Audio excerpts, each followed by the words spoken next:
A while back, Bill and I went to the store and we bought some locusts. They were in a bag, and the girl who worked there tried to open the locust near Bill. And I heard Bill crying and figured out he's really scared of locusts, as you'd hope.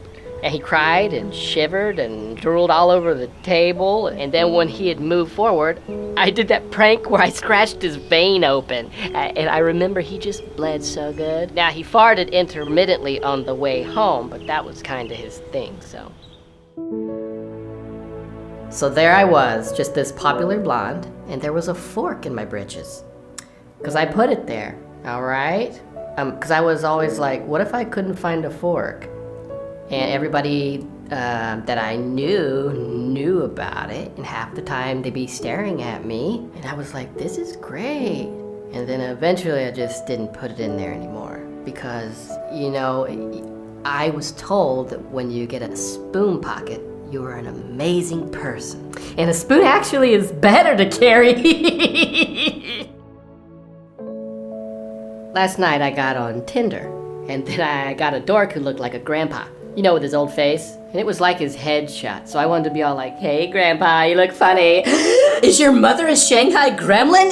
This is too much, you see, because she's not one. But I mean, it has to be said. That joke was much better in my head.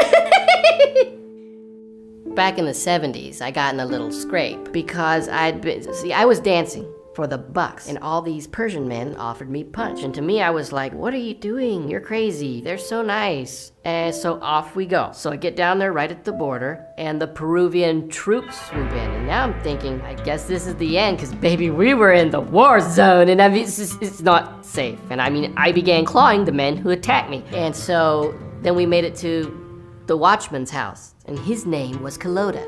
And all of us took a pill and got in this fountain. And what do you mean it's time for a show? And then literally it was like I owned a group of men who are now teeny weeny. It's as if they're kids and they're in the rainforest.